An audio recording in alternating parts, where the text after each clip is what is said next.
Buenos días, como secretaria del Comité de Inmunología, Alergia y Reumatología, les doy la bienvenida a esta mesa. El tema elegido por este comité es urticaria crónica espontánea, la visión desde la alergología, luego simuladores de urticaria, la visión desde la inmunología. Viene un corte y continúan nuestros compañeros de reumatología. Voy a presentar a la doctora Marilyn Valentín, es pediatra, alergista, inmunóloga, es docente de alergia en pediatría, es la referente de este tema, coordinadora del Comité de Alergia Alimentaria de la Sociedad Latinoamericana de Alergia y es la presidenta electa para el próximo periodo de la SLAI. La doctora Valentín hablará sobre el tema urticaria crónica espontánea. Adelante, Marilyn. Muchas gracias. Bueno, el tema que nos ocupa es urticaria en pediatría. Quiero agradecer a la Sociedad de Pediatría que nos ha dado la posibilidad al Comité de Alergia, de Inmunología, Alergia y Reumatología de exponer estos temas. ¿Cómo se define la urticaria? Es un grupo de enfermedades que se caracteriza por el desarrollo de abones, angioedemas y ambas. Se clasifica en aguda y crónica y podría ser espontánea o inducible.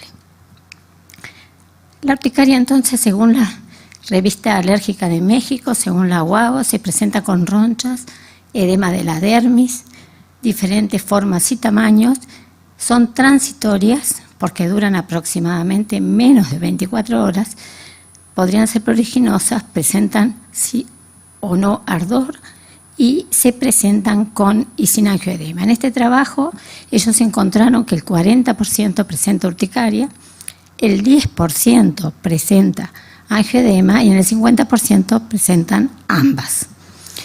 En este niño que vemos un angioedema de labios, nos permite seguir este algoritmo para determinar que la urticaria se presenta con abones pruriginosos entonces y o angioedema o ambos.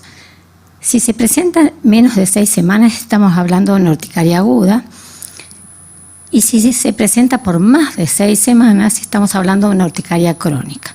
Y en ese caso la urticaria podría ser sin desencadenante y ahí estamos hablando de urticaria crónica espontánea y cuando hablamos de urticaria crónica espontánea pero con desencadenantes estaríamos hablando de urticaria crónica mixta porque hicimos una prueba de provocación. Cuando los factores desencadenantes tienen, hablamos de urticaria crónica inducible, con desencadenamiento físico estamos hablando de cuadros como dermografismo, sintomático, urticaria por frío, urticaria por presión, urticaria solar, angioedema vibratorio, urticaria por calor. Cuando la urticaria crónica inducible se presenta con desencadenantes no físicos, estaríamos hablando de urticaria crónica inducible no física y serían los cuadros de urticaria colinérgica, acuagénica, por contacto o por infecciones. ¿Qué pasa con la urticaria aguda? Bueno, en estos dos trabajos la apreciación es que la urticaria es una enfermedad común en pediatría, que es más frecuente en niños, que se asocia en más de la mitad de los casos a infecciones o medicamentos, que los agentes etiológicos más frecuentes son las infecciones del tracto respiratorio, los alimentos como mariscos, las picaduras de insectos y los medicamentos como los beta-lactámicos y los AINES. ¿Qué pasaría con la urticaria crónica? En estos dos trabajos aprecian que aproximadamente se presenta el 20%, tienen un desencadenante físico y se conoce como urticaria crónica inducible. El 80%, las rochas ocurren espontáneamente y se conoce como urticaria crónica espontánea y pueden tener múltiples causas inmunológicas y no inmunológicas que ahora las vamos a ver. Y en un 45% podrían estar ambas. ¿Qué pasa? El tótem de la urticaria es el profesor Maurer y en este trabajo que realmente tiene una N muy importante de casi 5.000 pacientes, podemos ver que el 50% tiene, el 10% no recibieron manejo y eso es interesante porque indudablemente que lo que sucede con estos pacientes es que algunos, el 20% recibían antihistamínicos de segunda generación. Encontró que el 25% tenían que usar de 2 a 4 veces la dosis, y que en el 20% usaban, entre un 20 y un 30% usaban omalizumab. ¿Qué pasa con la urticaria crónica y las presentaciones? Estuvieron más o menos igualadas la urticaria crónica espontánea y la urticaria en un 45%, y la urticaria crónica o la urticaria crónica inducible se presentaban de las dos formas en un 46%. ¿Qué pasa con las recomendaciones que nos da este trabajo de la Sociedad Italiana? Que bueno, se presenta en un 12 o un 22% los pacientes podrían presentar en algún momento de su vida urticaria, que en el 16%, entre el 7 y el 16 podrían presentar urticaria aguda, y que la urticaria aguda suele ser autolimitada. Eso es lo más importante y a veces no necesita tratamiento. ¿Qué pasa con la urticaria crónica?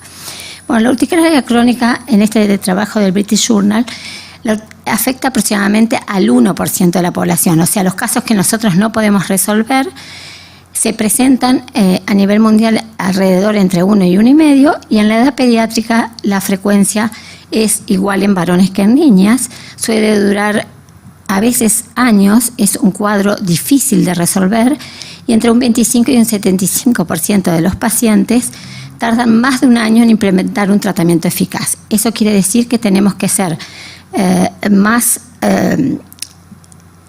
En el diagnóstico tenemos que ser más certeros para poder lograr que estos pacientes tengan un tratamiento eficaz. Y se presentan como en los niños como urticaria crónica espontánea, como urticaria crónica inducible, o ambas en la misma persona.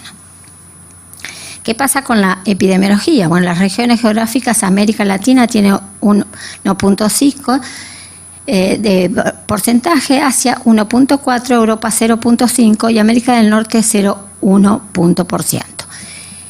La evidencia sugiere entonces que si bien se presenta más frecuentemente en mujeres y se presenta en edades avanzadas, en los niños también puede ser frecuente, tanto como en los adultos, con una prevalencia entre 0,5 y el 1,5%, afectando por igual a niñas y a niños. ¿Qué pasa con la fisiopatogenia de la urticaria crónica? Bueno, la vedette es el mastocito, la denaturación del mastocito cutáneo es el evento inicial. Este produce, una vez que inicia el proceso, estimulación nerviosa sensorial, vasodilatación, extravasación, reclutamiento de basófilos, eosinófilos y células T. Y esto es lo que va a producir o conducir a ronchas, picazón y angioedema.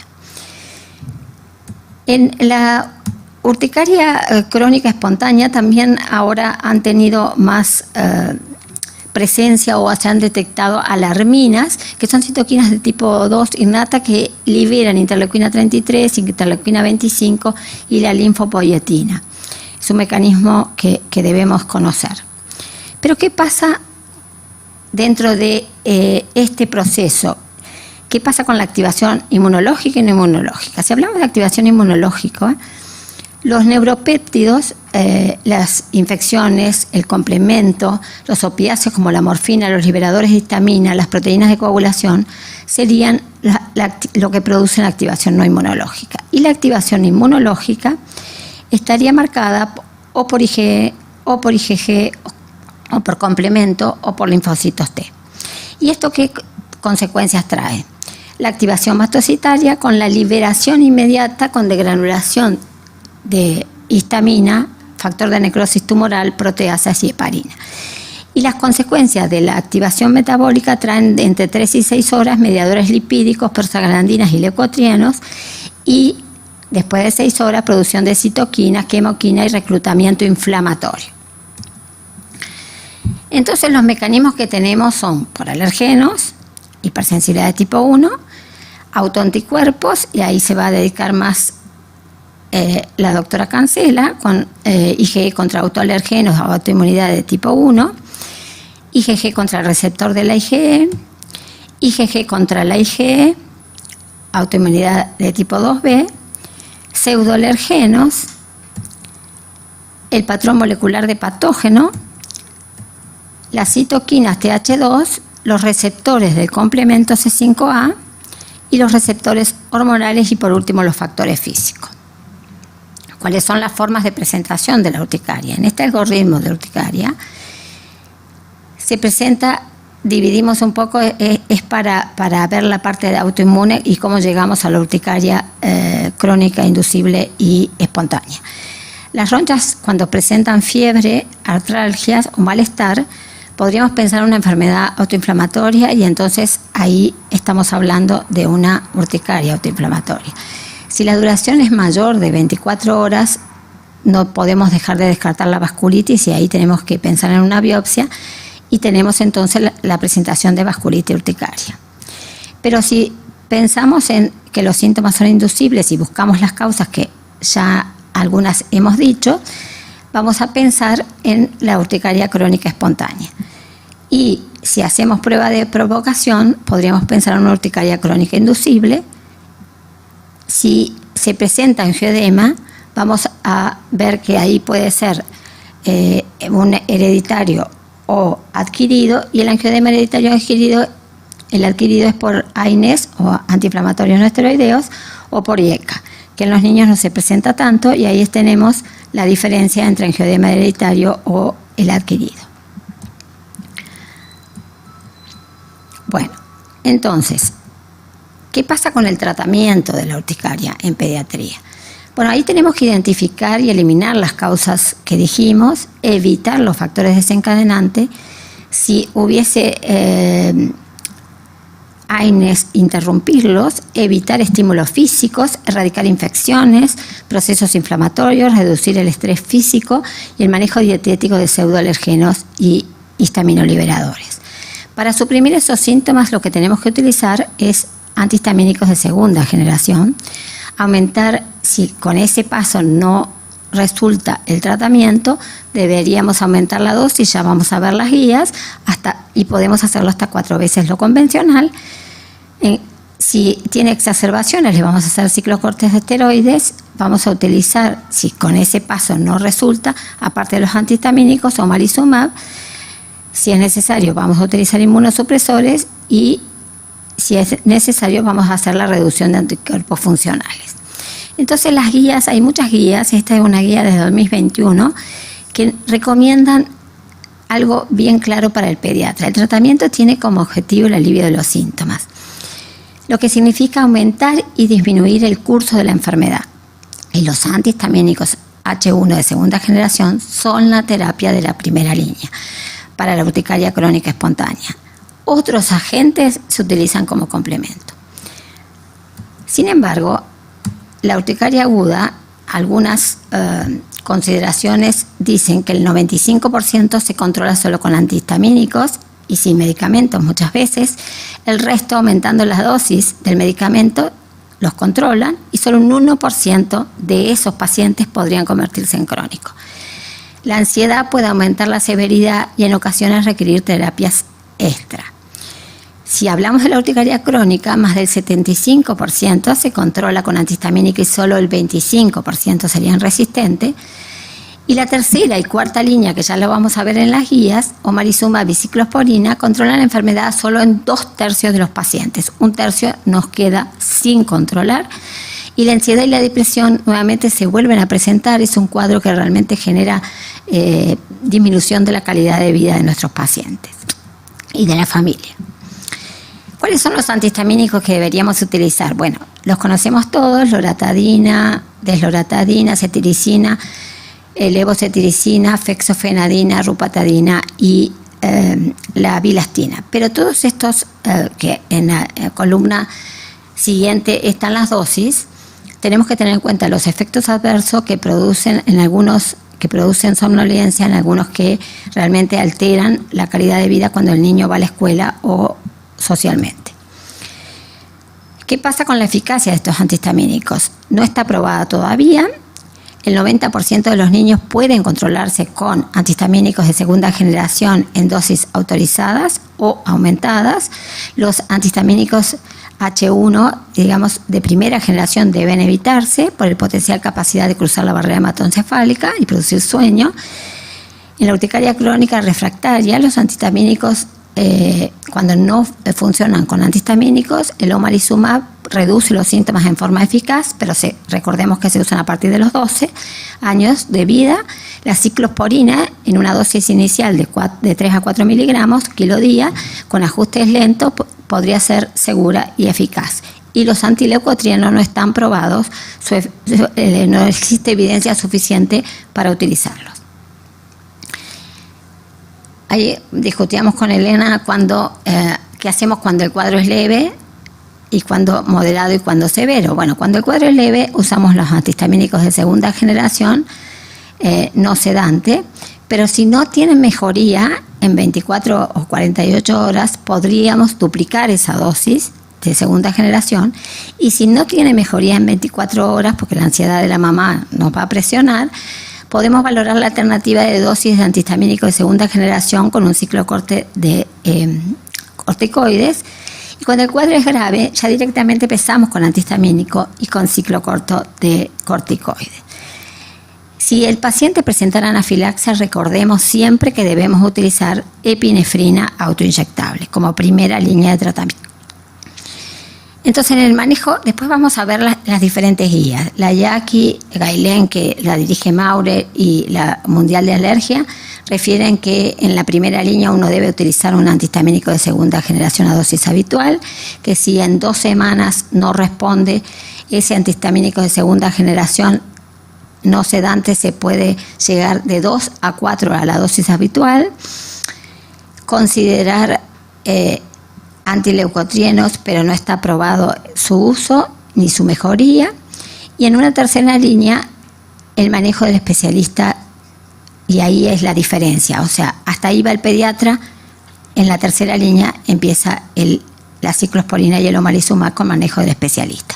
Esta es la guía vieja del 2014, pero si tenemos comparativamente qué dice la Jackie y la WAO con respecto a la Academia, la Jackie es la Academia Europea de Alergia e Inmunología, y la Academia Americana. El paso 1, ellos hablan de monoterapia de segunda generación de antihistamínicos. En el paso 2, si en 2 o 4 semanas, alrededor de un mes, no funciona, aumenta a 2 hasta 4 veces la dosis habitual.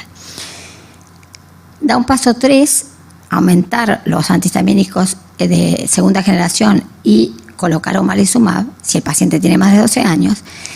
Y 6 meses o antes podemos pensar, si no funciona, en antihistamínicos de segunda y ciclosporina.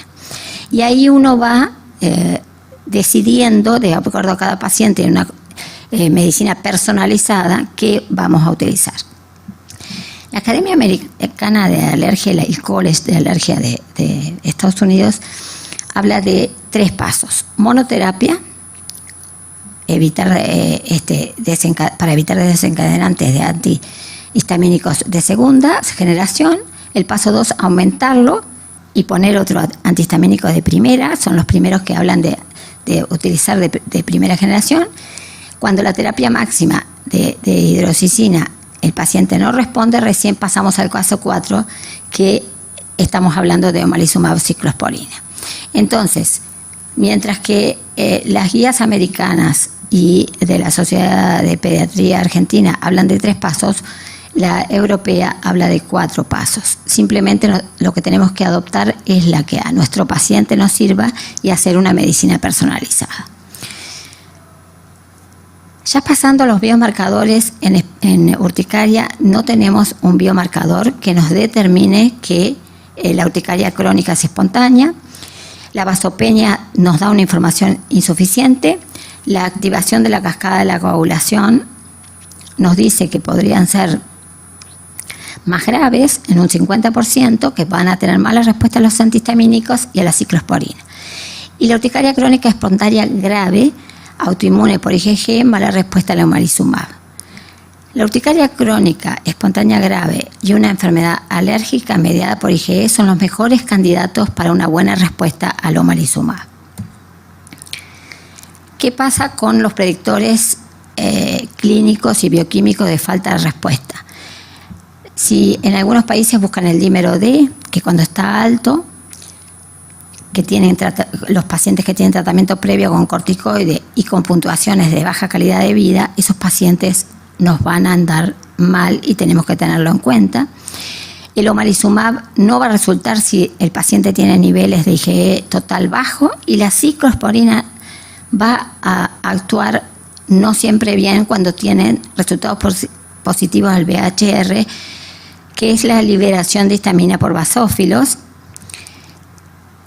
Entonces, lo que tenemos que hacer es evaluar, actuar y ajustar, hacer un buen chequeo de la gravedad, modifica el manejo, aumenta el paso sin control, y esto es un poquito ver la medicina personalizada. ¿Qué deberíamos hacer para lograr esto? ¿Cuál es el futuro de la terapéutica?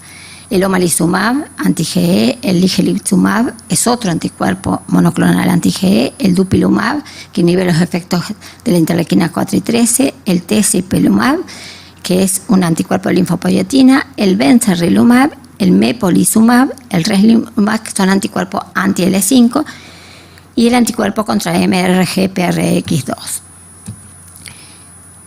Hay fármacos que inhiben las vías intracelulares y la degranulación de mastocitos, y hay fármacos que silencian al mastocito. Las conclusiones son que la urticaria, entonces, es un grupo de enfermedades que se caracteriza por el desarrollo de abones, de angioedema o ambas. La urticaria se clasifica en aguda, crónica y en espontánea e inducible. El tratamiento de elección, entonces, son los antihistamínicos de segunda generación, y en caso de respuesta insuficiente a la dosis se puede aumentar hasta 4 veces del estándar, y en caso de no haber respuesta, recién pensemos en omalizumab y ciclosporina. Muchas gracias. Gaby.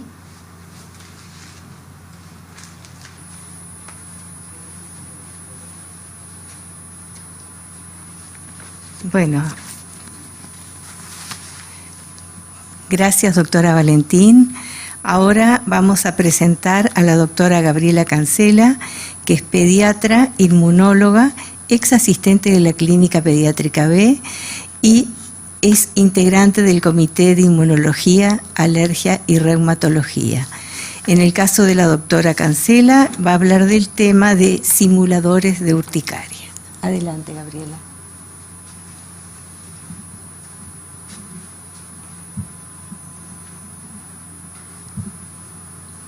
Hola, buenos días a todos. A mí me tocó la tarea de presentarles algunas inmunodeficiencias primarias y algunos elementos para hacer también un poco el pie al equipo de reumatología que va a estar en la charla del módulo subsiguiente, de eventos que pueden presentarse dentro de sus manifestaciones clínicas con reacciones de tipo urticaria o urticariformes. Entonces voy a ir medio rápido en algunas cosas que mencionó Marilyn y hacer menciones puntuales para llevarse algunos mensajes.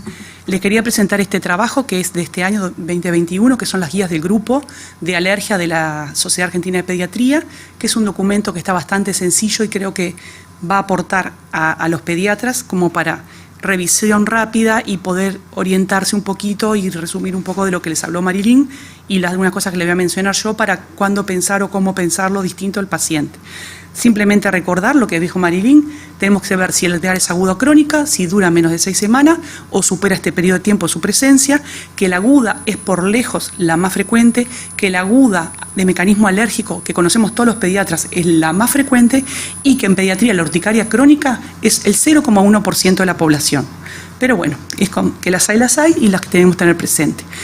Es en mayor en su grupo femenino. Y esta crónica se divide, como dijo Marilyn, en crónica espontánea, cuando no reconocemos un desencadenante del episodio, y crónica inducible, cuando tenemos un evento que desencadena la reacción urticariforme o urticariana. La vedet es la agregación del mastocito, y todas las inmunodeficiencias que yo voy a mencionarles van a conllevar por distintos mecanismos a activar ese mismo mastocito que produce el mecanismo alérgico.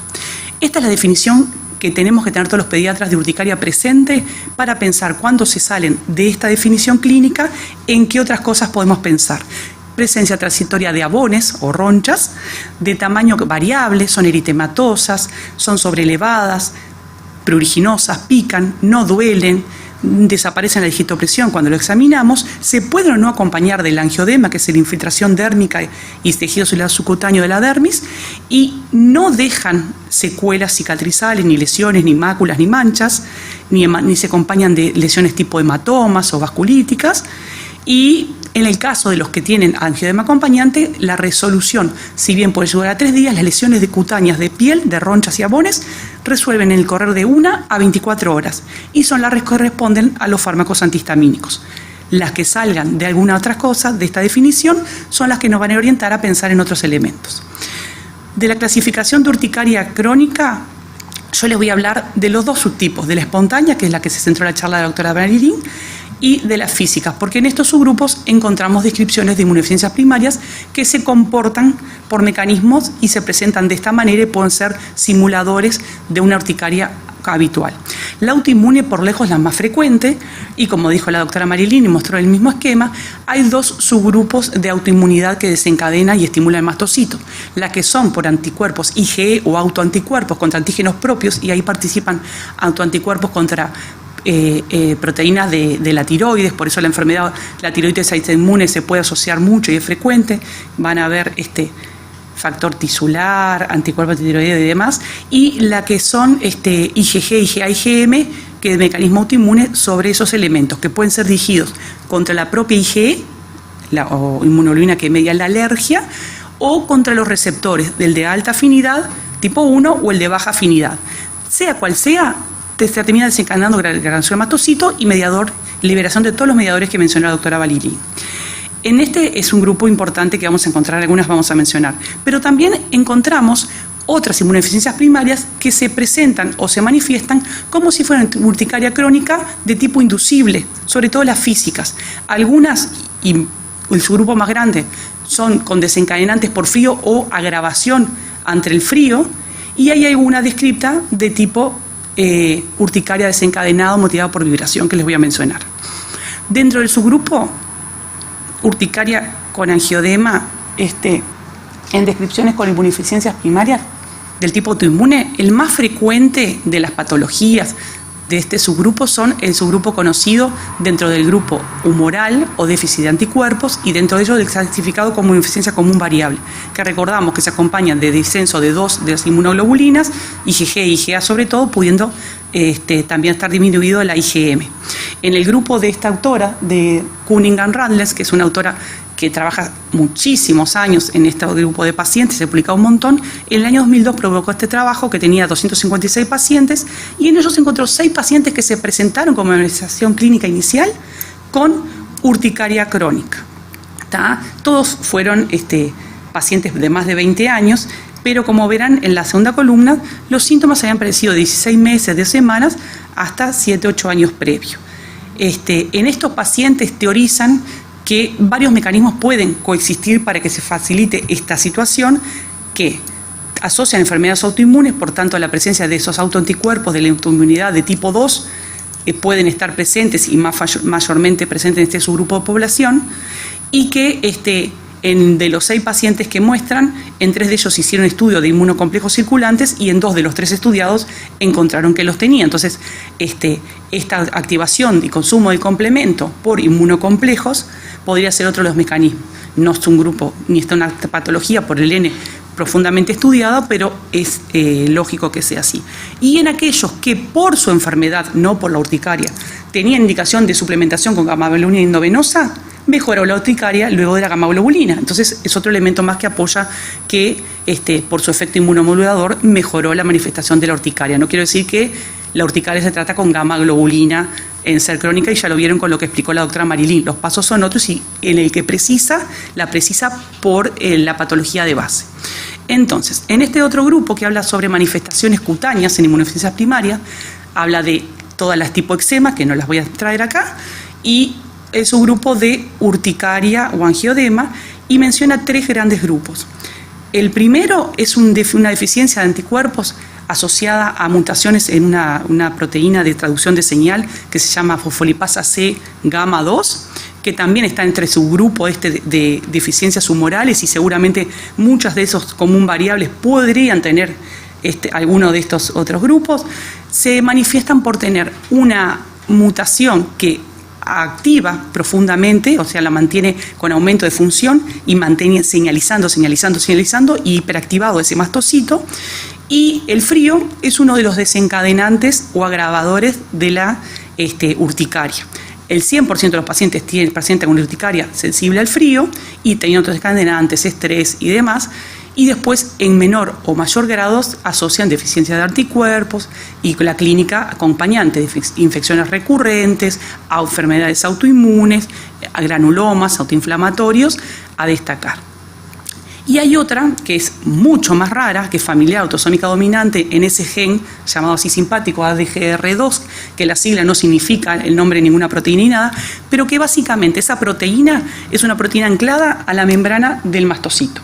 Esa proteína es una proteína autoinhibitoria, que las mutaciones determinan que sea inestable, entonces por estímulo vibratorio se pierde la función normal de la proteína y haría lo mismo, digamos, por otras vías, que es lo que hace la mutación anterior. Estaría todo el tiempo activado ese mastocito y rápidamente tendría el evento ante la vibración por ser alteraciones estructurales los que dan las mutaciones. Son re poco frecuentes, pero pueden confundir en algún tipo de urticaria crónica del tipo física. ¿Tá? Y bueno, está en la tablita de otro artículo que son las frecuencias que aparecen en los síntomas de cada uno. Y el tercer gran grupo son los síndromes autoinflamatorios, que lo primero que tenemos que recordar, ¿qué es la autoinflamación? Es una inflamación, una respuesta inmune hiperactivada, pero que no es estimulada ni depende de los autoanticuerpos ni de las células T autorreactivas. Es por activación mantenida por mutaciones del sistema inmune innato y no el adquirido como el otro de la autoinmunidad. En el artículo que motivó la charla, que tituló en el grupo, le gustó el tema de simuladores, da dos definiciones bien típicas que yo quiero remarcar y que vean que se lo diferencia con la primera que mostré, porque es la clínica y lo primero que uno piensa para empezar a orientarse. Aquellos que tienen urticarias por autoinmunidad o elementos inmunomediados o urticaria vasculitis, van a tener lesiones que son dolorosas, que persisten más de 24 horas, que resuelven o presentan hematomas en la piel, y en estos casos difieren de esa urticaria alérgica típica, y uno tiene que pensar que un mecanismo de urticaria vasculitis está presente y es la biopsia cutánea es la que sella el tipo diagnóstico y orienta. Y ahí hay muchas causas, desde las infecciosas, infecciones por virus, hepatitis B, hepatitis C, mononucleosis, y ahora están descritos para el COVID, del SARS-CoV-2, medicamentos consumidos, el etanercept y el Alutropharmo están descritos como provocadores de urticaria vasculitis, enfermedades autoinmunes propias que van a ser abordadas en la otra charla, como lupus, el Sjögren, la otitis reumatoidea, los desórdenes del complemento, enfermedad por IgG4 que se ven en adultos, que es otra de las inmunológicas sistémicas o más reumatológicas, lo ven los reumatólogos de adultos, y la idiopática que nunca nos falte. Están como las cosas a pensar, o sea, no toda urticaria vasculitis va a ser una causa, sino va a haber muchas causas. Entonces, todas esas causas como desencadenante de la vasculitis, uno las tiene que pensar y son las cosas que va a esperar. Cuando tiene clínica de infecciones, cuando tiene clínica de cosas, para buscar serologías infecciosas. Cuando tiene sospecha de enfermedad autoinmune, que es una mujer, que hay diagnóstico familiar de otra inmunidad o que hay alguna otra causa, un Sjögren, lupus, eso, va a buscar ese perfil. Pero en la urticaria, en los grupos de urticaria autoinmune, se vio que los diagnósticos de la enfermedad autoinmune, ya sea lupus, tiroides autoinmune y demás, se hizo hasta 10 años después de que apareció la urticaria. Entonces, uno lo tiene que pesquisar, uno a la familiar, la persona tiene que pesquisar, pero puede no tenerlo y lo va a mirar en algún laboratorio general, como veremos después. Y en los que son mediados por trastornos del sistema innato o autoinflamatorios, las placas urticarianas son recurrentes, se asocian sin inflamación sistémica, fiebre, PCR elevada, eritrocementación, que eso también lo puede tener un lupus o demás, pero que hay diferencia. No tienen marcadores lo que llaman del tejido conectivo, no tienen antinucleares, no tienen ENACIR, uno los pidiera porque después en un segundo paso o alguna otra cosa, como para subdividirlo rápidamente entre la clínica, no son tan vasculíticas y a su vez, si bien tienen fiebre y todas esas cosas, no tienen serologías propias de la autoinmunidad. Dentro de los autoinflamatorios está un gran grupo, son 3 síndromes básicamente que les voy a mostrar. El primer gran grupo son el asociado a criopirina. El asociado a criopirinas fue descrito muchos síndromes, de estos 3 que están en un esquema de tipo semáforo según la severidad de los síntomas. inicialmente como síndromes separados y que ahora se saben que al tener la genética que todo responde a la mutación de una proteína de lo que se llama el inflamasoma. El NLRP3 es una proteína de receptor tipo 2, NOD, de inmunidad innata, que la respuesta normal es responder a estímulos, por ejemplo, la entrada de un germen, un patógeno, y desencadenar una inflamación para que combata esa infección. En estos casos tienen mutaciones también que las tienen todo el tiempo funcionando y aunque no es un estímulo propio, está con un proceso autoinflamatorio y van a aplicar muchos de los síntomas clínicos. Esos tres, por como se llaman esas criopirinas, es porque tienen el frío como un mecanismo desencadenante. Entonces también pueden verse como o confundirse al inicio en algún momento como que tuvieran eso, pero van a tener otros elementos distintivos de presentación que rápidamente nos van a sacar a no pensar que es una urticaria de mecanismo alérgico inducida por frío de las que mencionó Marilyn. Los tres síndromes son esas siglas FK, que es el síndrome familiar, autoinflamatorio por frío, que ahora sería el tipo 1, porque después se escribió uno que ven como tipo 2, el síndrome de Munckel-Wells y el SINCA o NOMID, que ese mismo síndrome fue descrito de dos formas, que básicamente las siglas dicen lo que es la manifestación clínica, que es autoinflamación crónica infantil, que es afectación neurológica, articular y cutánea, o de inicio neonatal, neonatal onset multisistémica inflammatory disease. Es básicamente lo mismo. Y recordar siempre tener un proteinograma electroforético para descartar gammopatía monoclonal, aunque uno de estos síndromes autoinflamatorios, que es llamado síndrome de Stichler, pero que es de adultos, no nos va a entreverar mucho a nosotros, es autoinflamatorio y a su vez cursa con gammopatía monoclonal de tipo IgM, mayormente algunos IgG, pero no se nos va a entreverar tanto la cosa a nosotros. Este es el que más tenemos que tener presente los pediatras y es el subgrupo asociado a criopirinas y de presentación temprana, neonatal, con erupciones similares a urticarias, artralgias, mialgias, fiebre, cefalea, porque cursan con meningitis aséptica, tienen desencadenantes en la exposición al frío o en la exacerbación de la urticaria, trauma menor o algún estrés emocional. Lo importante de eso es que tienen en algunos de ellos como el SINCA, osificación prematura ósea, sobre todo de hueso largo rotuliano, que puede dar, si no es tratado y detectado, junto a otras contracturas y alteraciones crónicas definitivas. También la hiperprogramación hace una producción completa de proteínas todo el tiempo que determina amiloidosis, eso lleva a depósito a nivel renal con deterioro de la función renal, hepática, y la fase típica que muestran estos niños es esa frente alta, ancha y prominente porque tienen hidrocefalia, el puente nasal deprimido y las reacciones urticariformes a nivel cutáneo de tipo crónico. Cambian, se modifican, no son fijas, y son todas fotos, aclaro por las dudas. Esto quedó rotado. No sé por qué, no importa.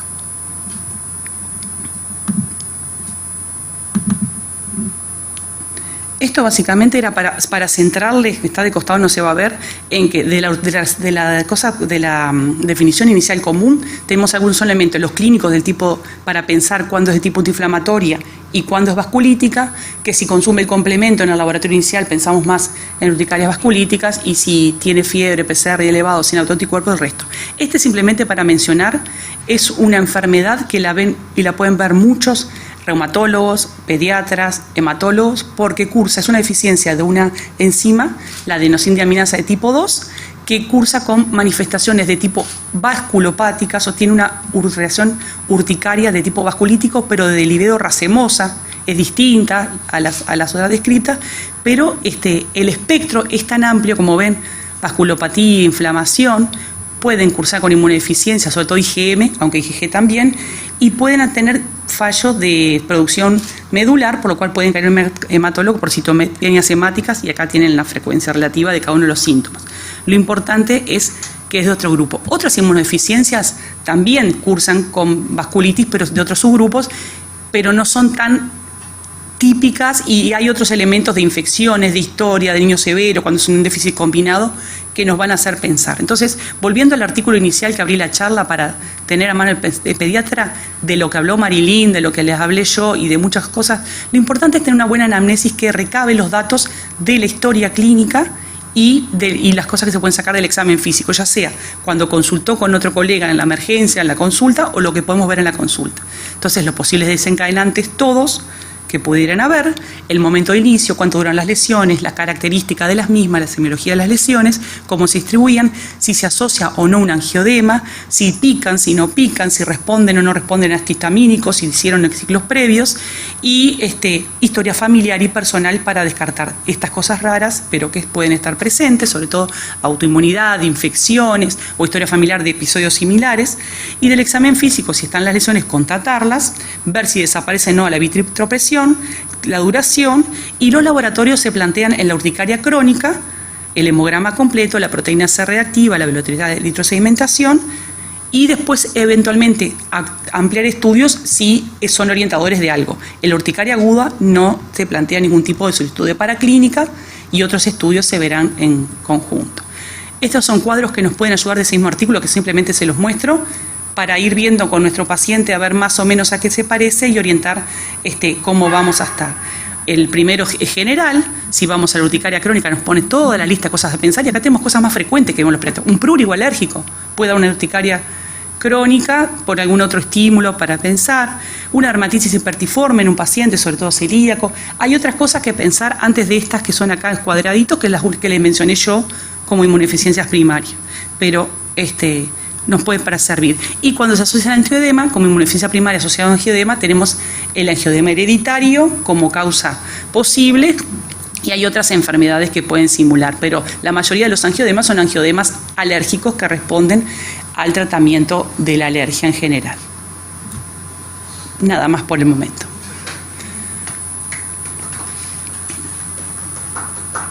No, esto es sin público.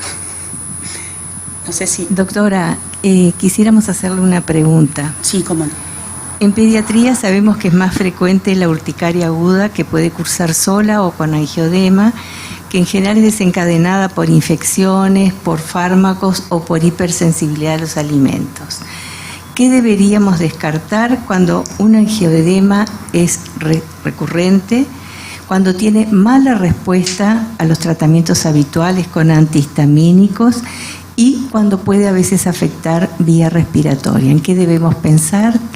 Pensando para diferenciar con el hereditario o el general. Para Mira, sí. Hay algo muy importante que es la clínica. La clínica en la presentación o en el recabar los datos de la historia de los eventos. El angioedema hereditario, a diferencia del alérgico, tiene presentación como angioedema igual, porque una vez desencadenado el evento, clínicamente las manifestaciones son las mismas. Ambos pueden tener compromiso cutáneo con angioedema de labios, de rostro y demás. El angioedema hereditario es más marcado. Ambos pueden tener compromiso de vía aérea, compromiso digestivo, o sea, el edema que uno puede ver a nivel cutáneo se está manifestando en otros sistemas. Es más frecuente el angioedema hereditario, y una cosa, la característica clínica diferencial es que el angioedema hereditario no responde a antihistamínicos porque el mecanismo básico es una alteración de las vías de bradiquinina, para que nos acordamos de aquello de los primeros años de Facultad de Medicina, en el cual que son las bradiquininas están hiperactivadas y no se frena el mecanismo de activación de complemento, liberación de histamina, sulfinos y demás. Entonces eso se produce en forma continuada y los antialérgicos no actúan en esa vía. A su vez, tampoco lo resuelven los corticoides, ¿no? como otras vías para estar. Se puede tener el antecedente familiar, pero pueden haber mutaciones no, entonces el dato familiar siempre preguntar si hay algún familiar que sufre estos eventos. A veces se manifiestan más con dolor abdominal, diarrea, o sea, como manifestación más digestiva y no tanto, y un labio o un ojo, una zona blanda que la pueda tener. No son lesiones pruriginosas, no pican, no tiene otras lesiones de piel de la alergia, que el angioedema alérgico puro es poco frecuente, siempre hay una urticaria acompañante. Estos no son con urticaria, son episodios de angioedema sin una urticaria alérgica. Y lo otro que podemos ver del laboratorio es que cuando lo pensamos tienen un descenso del complemento porque tienen vías activadas, sobre todo del C4. Cuando piden C3, C4, baja el C4, el C13 está normal, a diferencia de lo que pasa cuando consume complemento un evento que activó un inmunocomplejo o que por otra enfermedad que tengo la doctora Jurado acá que la miro, y entonces tipo, no puedo dejar de referenciarme a su tipo de patologías. Entonces podemos tener una alteración del laboratorio cuando lo estudiaron como urticaria crónica, vieron que dijimos, vemos un eritro, vemos inflama, no inflama, esto no inflama, vemos un complemento básico si tenemos la duda, vemos un hemograma, esos consumen complemento pero solo C4. Y bueno, eso sería como un elemento disparador a después buscar el C1 inhibidor, que es el que está alterado, ya sea en cantidad, en funcionalidad. Después hay diferentes subgrupos, pero como para manifestación inicial pensar en eso y siempre pensar en lo familiar. A veces no hay datos previos, pero siempre el desencadenante en estos pacientes son a veces un trauma menor, algún evento, y entonces preguntar, por ejemplo, fue al odontólogo y le arreglaron una muela. Yo tuve una paciente que fue divina, no pasó nunca en su vida hasta que a los 5 años hizo una neumonía, demora en la consulta, hizo un empiema y cuando le pusieron el tubo tórax lo hizo la reacción local solo ahí. Después tenía el dato, después repreguntando la cosa, como me preguntaba la internación, la mamá tenía diagnóstico, pero a veces no son tan claros hasta que son sometidos a un desencadenante y no hay historia de otras alergias acompañantes necesariamente. El tema es que la alergia a veces es tan frecuente que pueden suceder que tenga algún otro evento, porque la población general la alergia es cada vez más frecuente que existan, pero eso es bien marcado. Sabemos que no es frecuente, y menos en la población pediátrica, 1 en 50.000, más o menos es la frecuencia. ¿Qué tratamientos se hacen y contamos con esa medicación en nuestro medio? Las guías internacionales tienen diferentes tratamientos propuestos, desde dar directamente y sustituir la proteína faltante, hasta bloquear algunos elementos o aportar a través de plasma, que sería como, digamos, lo menos indicado, pero lo más accesible. En nuestro país no contamos con todos los fármacos, y también hay algunas cosas que son para preventivo, por ejemplo, el ácido tranexémico o indicaciones, por ejemplo, prever si el paciente, lo más que hay que hacer es conocer el diagnóstico y prever los eventos. Por ejemplo, va a ir a un odontólogo, le van a hacer una extracción dentaria, se puede ir con ciertas indicaciones para prever, pero para tratar al momento, hasta el año pasado que yo revisé, me acuerdo, y consulté a los servicios que normalmente se ven en conjunto con hemoterapia, para ver qué tenemos disponible, qué se podía traer, qué se podía pedir ante una cirugía que tenía programado una paciente, no se importa, entonces no se usan, como tú dijiste, es muy poco frecuente, somos para muchas cosas un país no atractivo para la industria, y a su vez para que un fármaco de ese tipo ingrese tenemos que el laboratorio tiene un interés y hacer todo un trámite ante el ministerio para que muchos no disponemos, pero se puede hacer con hemoterapia, con plasma o algún tratamiento, coordinar en los servicios. Bárbaro. Doctora Valentín, una pregunta para usted y es la última. ¿Qué le diría al pediatra general o al médico del primer nivel de atención cuando una madre lo consulta con un niño con abones cutáneos? ¿Qué trascendencia darle? ¿Cómo hacer el diagnóstico? ¿Y se pide o no para clínica? Bueno, la urticaria aguda es un síntoma frecuente y sobre todo que al pediatra lo pone realmente nervioso porque es difícil de resolver, pero la urticaria aguda muchas veces, como dije, se resuelve simplemente con antihistamínicos de segunda generación y a veces sin medicación, si fuera un dermografismo, por ejemplo.